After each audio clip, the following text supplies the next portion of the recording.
to one of my favorite broadcasts. Questions just asked. I think this gives me great freedom. I'm not saying I answer them all 100% correct. I'm not even saying that we will agree in my answers. But this is given to. It started out as a way to just stay connected to people during the pandemic, and it's continued on as I've received questions. Ran out of questions recently, and I found a book that banned questions of the Bible that we were doing for a while, and I also found a secondary source, which was questions Jesus asked that we need to answer. Probably next month I'll go back to banned questions of the Bible and play around with them for a little while. And then after that, we'll see where this goes. It might be time to end it because it's been going on for about 3 years now. I'm running out of questions, and people aren't sending me any questions. So if you have any questions you want to ask, send it to John at hopelowcountry.org. That's John at hopelowcountry.org, and I'll answer your questions. And if you want to know what day it'll be answered, just say, hey, let me know when it's going to be answered, and I'll send you an email letting you know. But once I run out of questions, this broadcast is over. You have to go back and look at it from the beginning. It could be questions about life, church, Bible, Jesus, Courtney. I say Courtney. Courtney's my IT person that makes all this possible. So don't ask too many questions about Courtney. I don't know all the answers. Could be questions about anything. You ask, and I'll answer them. Why? Because I'm not afraid to answer them. That's why. So, hey, it's April.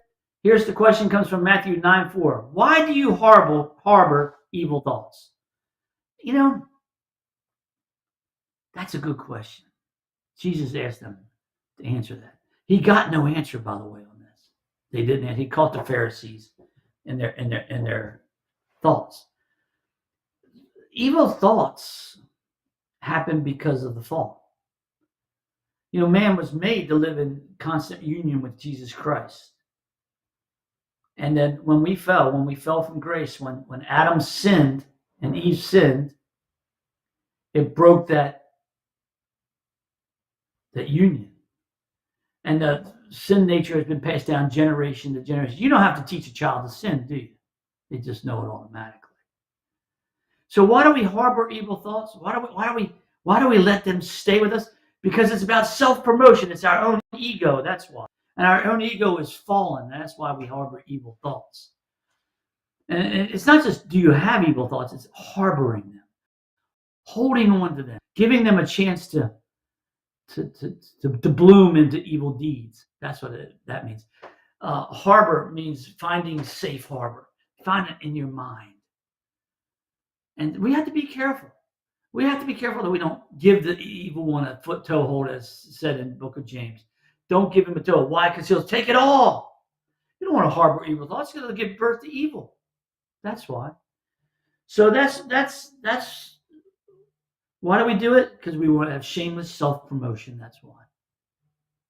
We want to do it our way.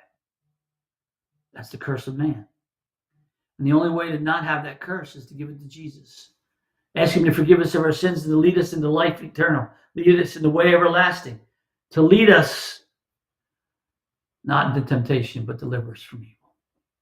That's our only hope. To sit at the table and commune with him. That's our hope. Why do we harbor evil thoughts? It's because of who we are. At the end of the day, it's who you are. I don't care who you are. You're going to have some evil thoughts. Why? Because it's our nature. The only way to beat that nature is let the new man fellowship with Jesus Christ and focus on what he has for us, not what the evil one has. So, hey, thanks for joining us today. Questions just asked. And next week we're going to be looking at do you believe I can do this? Matthew 9:28. So, hey, have a great week. See you next week.